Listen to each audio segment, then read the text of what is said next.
Hi, I'm Andrea and I'm working on the Aster Tee, which is part of our knit along. I have gotten to the front yoke. The left side is complete. I have everything on stitch holders, and I'm going to show you how to do the Aster stitch as I work on the other side of the front. Okay, so now we're actually going to show you the stitch, and I have it laid out. I've finished the one side of the front. I have everything on waste yarn, including the center stitches, and I'm working on the other side. I am at the 8-row pattern repeats, and I'm back at row 1, so I can start with where you are in the pattern. I have my minis in the order that I am using them with, and my main skein is in my yarn bowl. This is all that I have left of the second skein, but I think that's pretty good. I've knit the entire body. I'm only working on the yokes. So it's pretty good yardage wise, and I'm on the third color. I have done the peach, I have done this one here, and I have done the purple. I've got them out of order. The purple and orange, and now I'm working with the lavender. Okay, so I've just finished a row of the main color, and this is my main color here, and I'm going to introduce the contrast color that I'm working with. So I'm going to leave a bit of length and hold the main color and the contrast color together in this hand so that I don't end up with it drifting off on its own. And the pattern starts with you knit 2. So those are your edge stitches. And then I just tighten that up a little bit because I prefer it that way. And then you slip 1. And this is the part where people get confused. You want to knit 5, wrapping the yarn around your right hand needle twice before pulling it through the stitch. So you go in as if to knit, you grab your yarn as if to knit, and then you do an extra wrap around the needle before you bring it back out through your loop, so that you've got 1, 2 loops instead of just 1 on that. And that's your first stitch. So then you go into the next stitch and again go to knit, but do an extra wrap before you pull it through that stitch. And now you've got 2 knit. So you do that for all 5.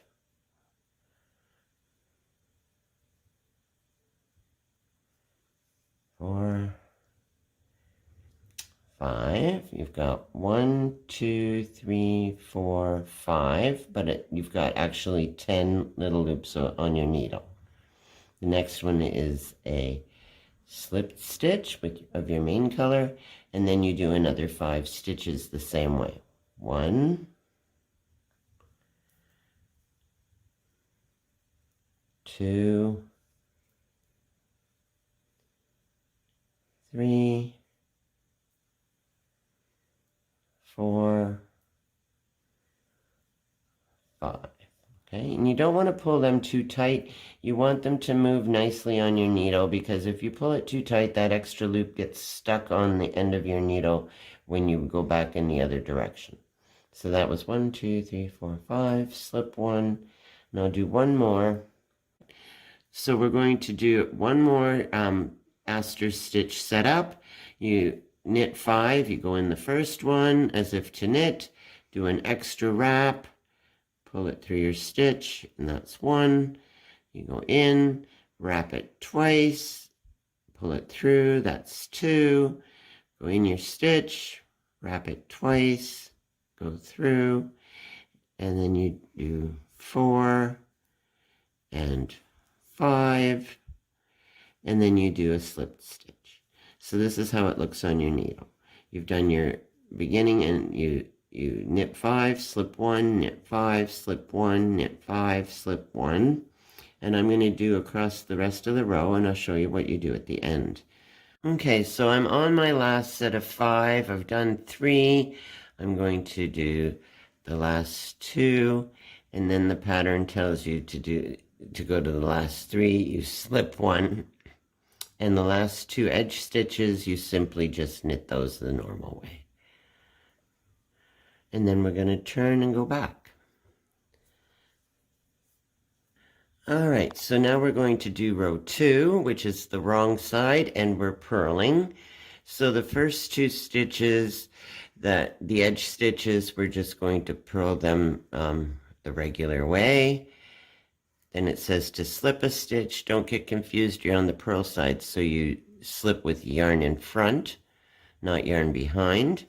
And then this is how the Aster stitch is then done. And it sounds a bit confusing, but you slip each stitch, you pick up one and you slip both loops off, and you do that for all 5. You take the loop, slip it off the needle, take the loop, and slip both of them off the needle, and then you do that until, and your hint to stop is that you've got that slipped stitch of main color.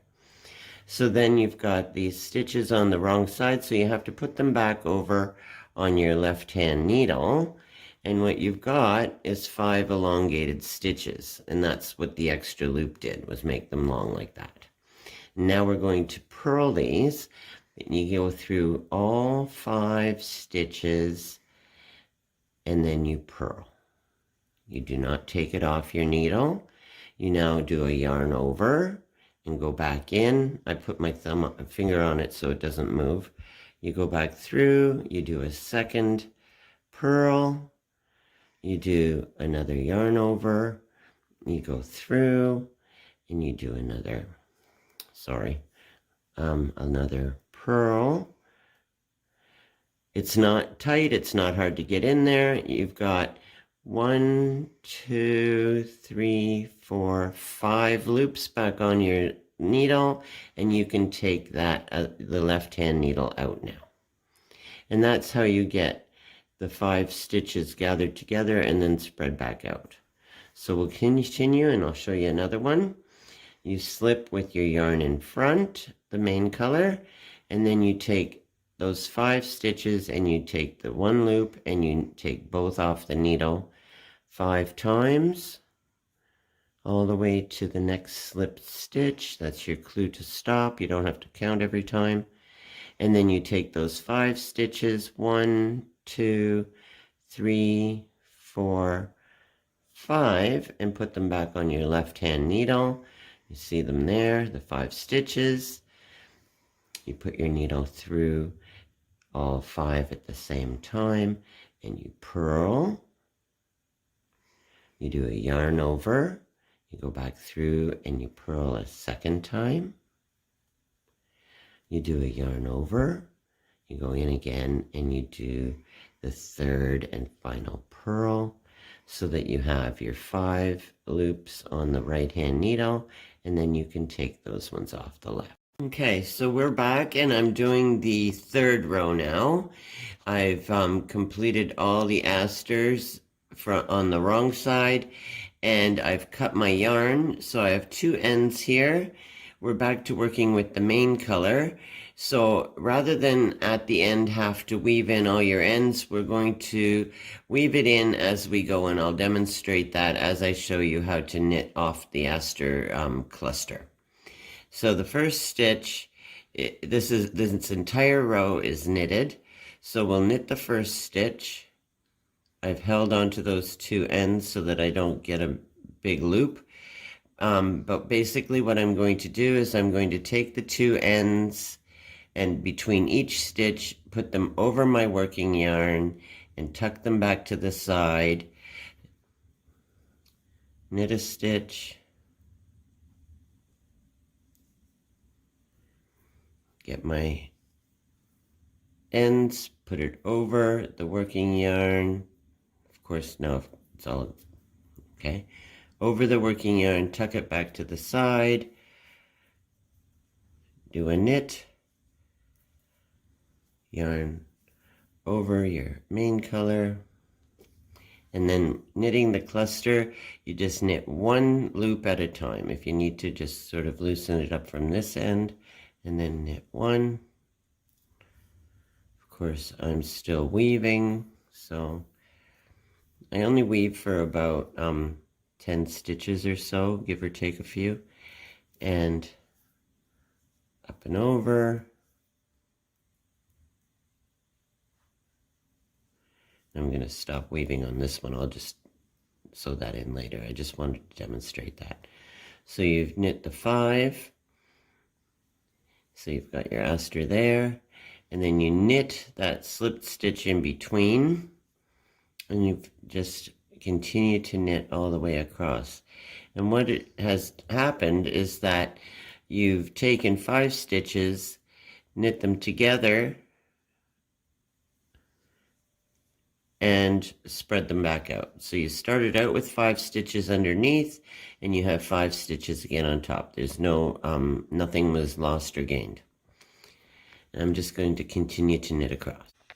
Okay, so I've done the first 3 asters on row 3. I've just knit across, and they've spread back out.